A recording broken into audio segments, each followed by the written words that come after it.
Today's Panjim is a reclaimed land. And then the earliest historical references to Panjim are found in copper plate inscription of Kadamba king Jaikeshi I. And that copper plate inscription of Jaikeshi I is dated to 1059 AD.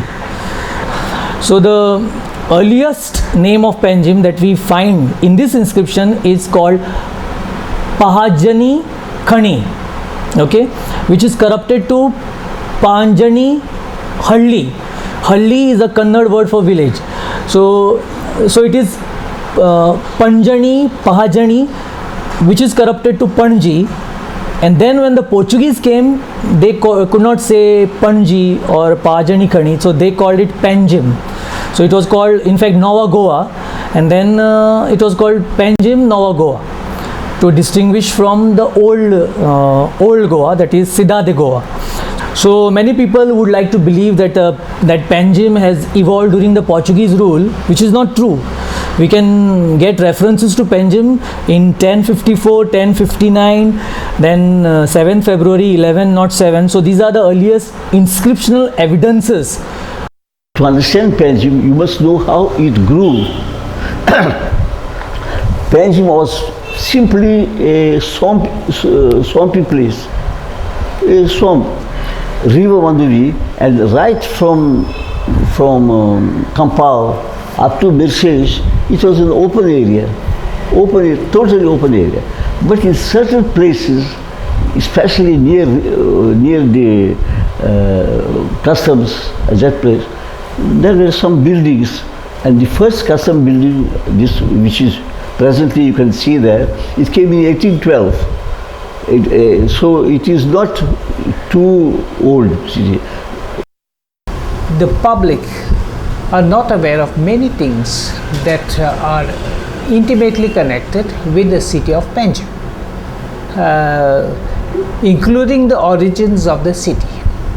Now, Panjim, to begin with, was a ward of the village of Talegaon, so that all the old documents pertaining to the houses, properties in Panjim mention house number so and so, located in the village of Talegaon.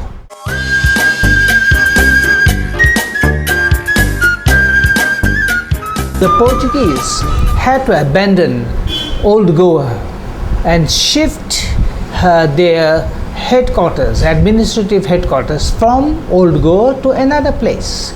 The option was to do it and have a new city in Marmagoa.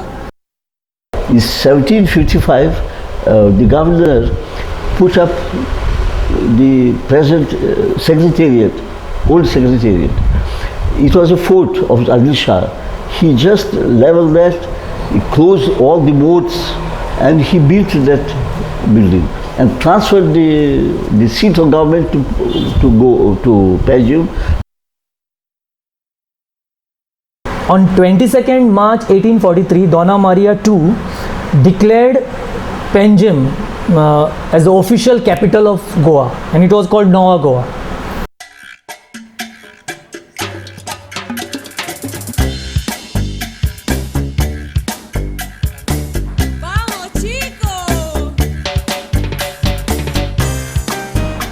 Another area of Panjim which began to grow was the Fontainish area. It was all called Mada, and it was all coconut groves and all this marshy land. There was this person called Antonio Mosmicar. So around 1810, between 1810 to 1839, he bought this land.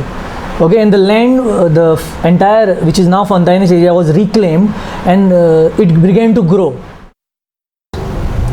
Now, the Portuguese made it necessary for all government servants to reside in Panjim.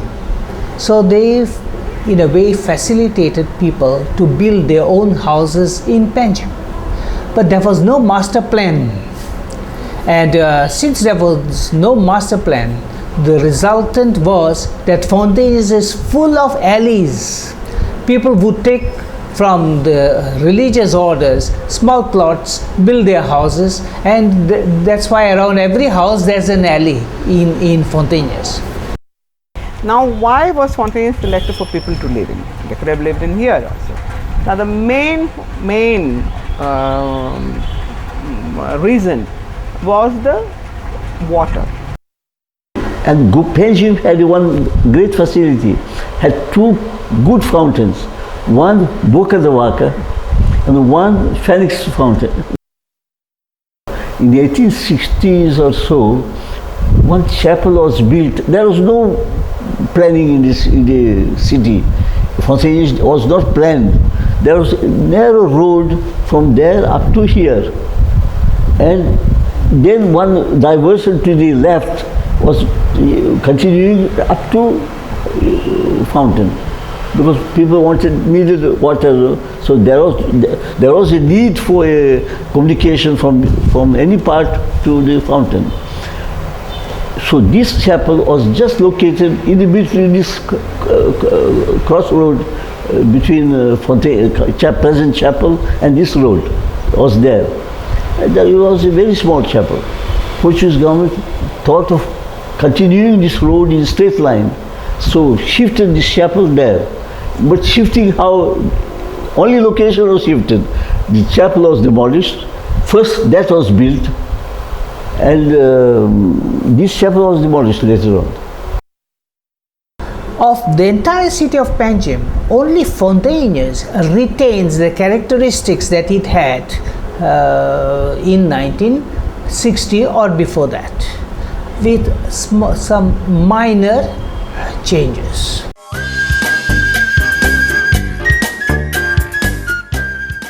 Panjim has not been haphazardly built. They have planned the city and planned on the lines of what we would call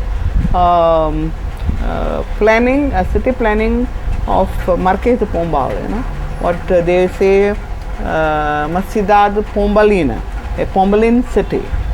Then the central part of Panjim started growing. So commercial establishments, private houses, bungalows, palatial houses like the old Club Vasta Gama, and so on. One family, Asa Casablanca, they built Mandovi Hotel there, presently Mandovi Hotel there, they built their palace. The chapel of Dolores, small one, they built there. Then presently Dom Bosco is located. It was a big palace of Ataides by name, Castro Ataides. Then like that, many palaces were there. We had a beautiful town hall here with a tower and a clock. But that's what happened, because due to space constraints, they wanted to set up two galleries by the side. But unfortunately, the engineer did the proper soundings of the soil, and he put columns, I don't know, not in proper way, and it collapsed. That was the one heritage building that Panjim lost during the Portuguese time. The rest of the buildings, hundreds of them, were lost after 1961.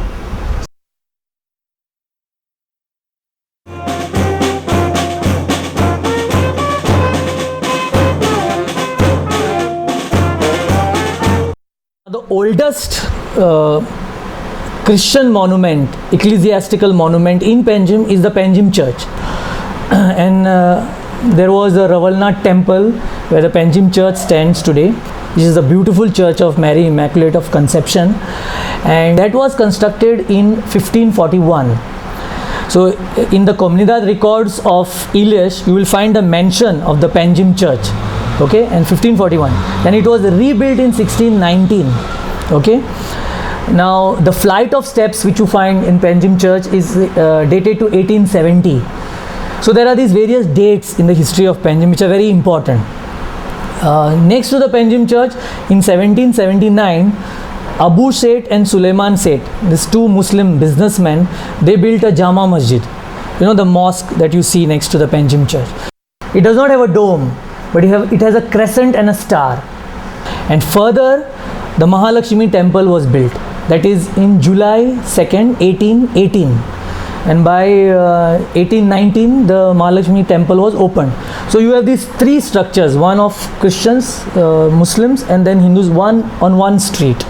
Okay, so that's, you know, that is like a symbol of the communal harmony of the people living in Panjim for so many ages.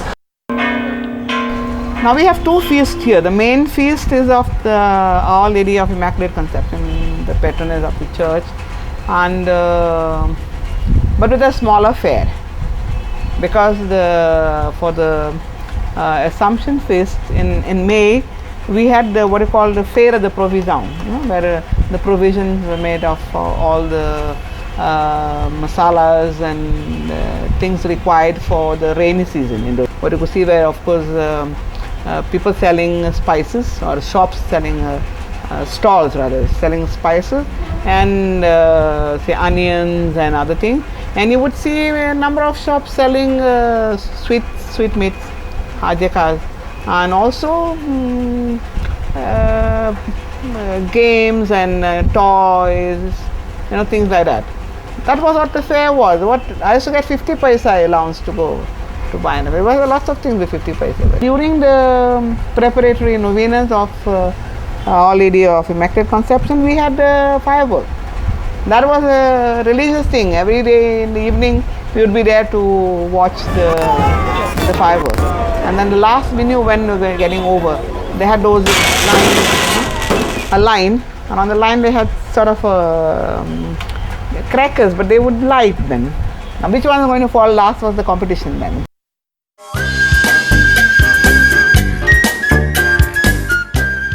Machine was a nice gadget with two seats. It is in the form of a semicircle, and on the top there was a large this bamboo of Burma bamboo. This bamboo was and chains was holding that, and 5 people used to carry that, 5 or 6 people according to. And that was of high aristocracy, but it was prevalent in my time. I traveled there. Transport was reduced here was only limited to carts, bullock carts, and we had cabs. Cabs were, we called in Portuguese as train. It was pulled by horse. Wonderful. 3 people could sit at ease, even 5 people. But it was a pressure on horse because he had to drive a large weight. But it was nice. That was, at that time, I must have counted some 14, 15 cabs. And in the morning they used to come, and they had 4 or 5 places to be stationed. One was down, one was near Kampal, one was near market, like that, 4 or 5 places. And people used to have that, avail of that, to go here and there. And my mother used to pay 1 rupee, and he had to come at 3:45. And from 3:45 up to 6 o'clock, we were 7 o'clock, up to 3 hours, we were in Gaspardis enjoying in the beach, beautiful beach. And we used to pay him 1 rupee 50 paisa at the time. And if number of hours were less, then you 1 rupee. So I remember those days, so cheap, so convenient, so peaceful. I remember coming home, when I came, it was chassis, and our people, our artisans, our mechanics, they used to have sheets of copper and just enclosed around and make a nice 12-seater, 6 this side, 6 that side, and standing 2 or 3. They were known as camion. We at that time all were canoes and country crafts. We never had. We used to travel from Panjim to Diwar by country crafts. In the morning, 8 o'clock, 5 or 6 sailors. We used to call them marinheiros. We used to go Dottu, Shembu, they used to call, and they used to carry our small things up to jetty. Jetty was something slant of stone, made of stone, reaching the river, and the river Mandovi. And by the side, those 3 or 4 canoes, big canoes, not canoes, but small country crafts, taking 25 to 26 people. And we used to sit down in a very awkward position like that, and charges were 2 annas per head. In 1936, first patrol boat came. We call it gasolina, and it could carry 30 people, and it was fast because it was diesel. And later on, 2 or 3 they put. But after when the ferry boats were launched in 1950s, 49, 48, 50s, that system of sailing by country crafts almost died out. Because people used to go to Old Goa by car, come to Old Goa, from Old Goa to Panjim. It was quick. There was a tragedy, an accident that took place in the Mandovi River on the 3rd of December in 1991, where the launch again sank here. And in their memory, the cross was built. Panjim has 5 heritage gardens. Okay, Mermaid Garden, the Francisco Luis Gomes Garden, then the Garcia da Horta Garden, Bernard Giris Garden, and the Jardin Infantil opposite the Central Library. Okay, that garden. Now there is this huge column in the Garcia da Horta Garden dating to 1894. And the garden was inaugurated in 1878. So you can imagine Garcia da Horta garden, how old it is. There are these beautiful bandstands where the music was played,